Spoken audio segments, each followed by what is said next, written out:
Amis de la poésie, bonjour. Voici venu l'instant poétique sous le baobab. Instant poétique sous le baobab est une chronique de Big Dog Fog, un programme de l'Institut Amon-Ré, Alliance du Monde Noir Renaissance. L'instant poétique du jour est un poème intitulé Mémoire de la Nouvelle-Orléans. Mémoire de la Nouvelle-Orléans. C'est l'histoire d'une insurrection survenue dans le sud profond, lorsque de braves jeunes décidèrent de se libérer de leurs chaînes. Ils entreprirent de forcer le destin en allant conquérir leur liberté, convaincus que seule la lutte pouvait les affranchir de la servitude. Le héros s'appelait Charles Deslandes. Ses compagnons se nommaient Cook, ainsi que Quamana et Henry Keene. Ils étaient près de 500 hommes.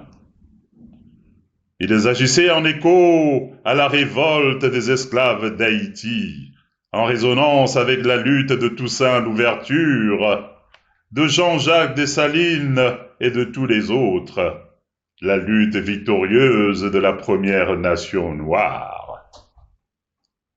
Ils étaient informés de la Révolution américaine et notamment de ses idéaux de liberté et d'égalité, mais ils ignoraient que cela ne les concernait pas, que ces progrès civiques n'étaient pas pour les Noirs, car ils étaient de simples esclaves noirs. Ils étaient des sous-hommes, voire moins. Ils étaient des biens meubles de peu de valeur, de simples biens marchands sans nom et sans identité.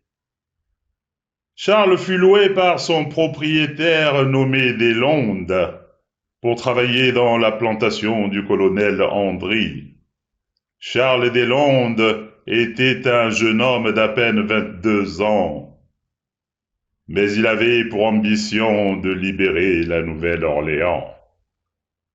Ils formèrent une véritable armée d'insurgés qui entreprit de libérer les esclaves des lieux. Vers la côte allemande du fleuve Mississippi, suivant une planification rigoureuse et surprenante.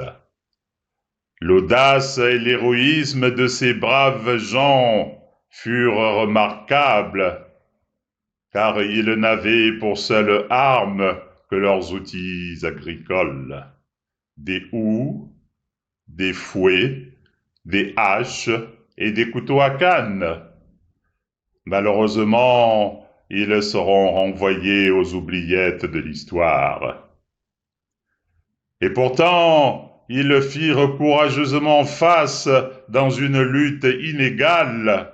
Ils affrontèrent des jours durant les milices et les armées locales. Ils résistèrent autant que possible face au déséquilibre des forces. Ils furent certes vaincus, mais ce ne fut qu'une bataille de perdus. Et comme d'habitude, ils furent qualifiés de brigands et de bandits, car il ne fallait surtout pas parler d'esclaves en lutte pour s'affranchir. Il fallait occulter tout caractère valorisant qui puisse rehausser leur lutte, car il fallait amoindrir et effacer leur insurrection des livres d'histoire. Il fallait à tout prix nier l'audace de Deslandes et les siens, qui fut pourtant la plus grande révolte d'esclaves de ce pays. Elle se déroula du 8 au 11 janvier 1811 à la Nouvelle-Orléans, au pays des grands idéaux de liberté et de valeurs universelles.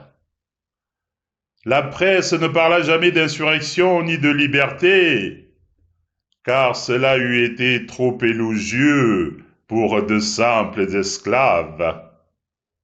C'est ainsi qu'ils furent qualifiés d'ivrognes et de pilleurs, afin que leur lutte fût ravalée au registre des faits divers.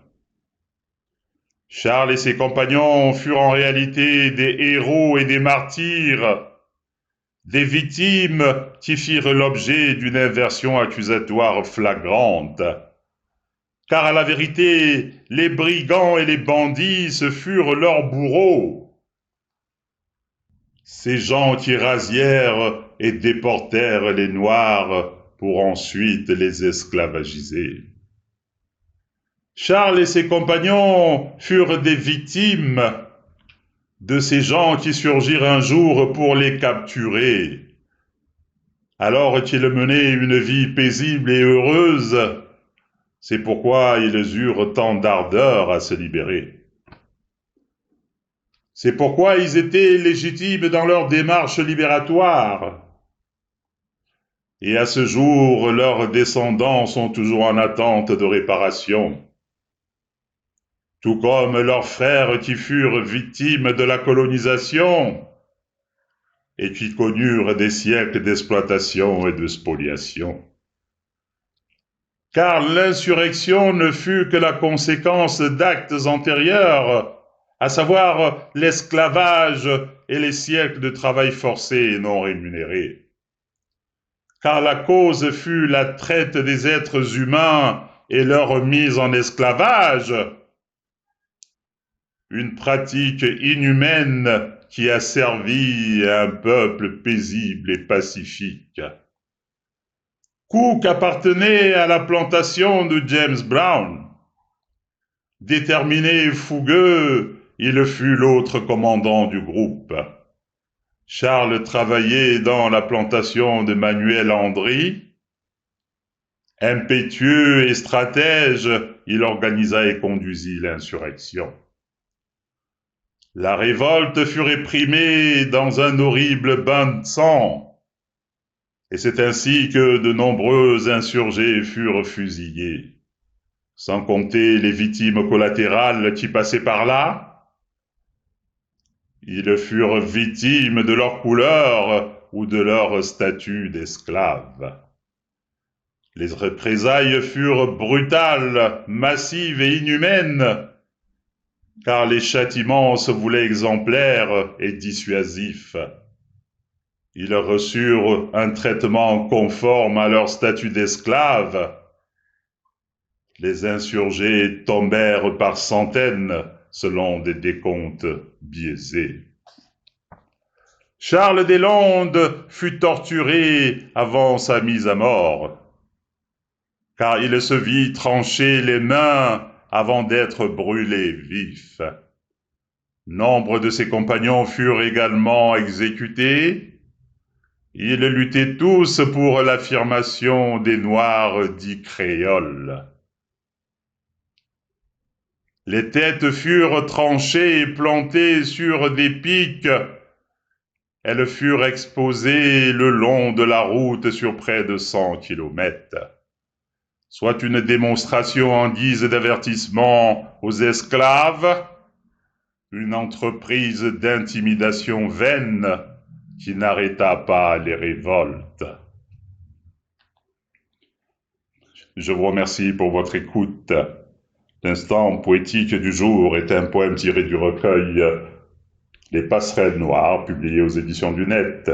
Au revoir et à très bientôt pour un nouvel instant poétique sous le baobab.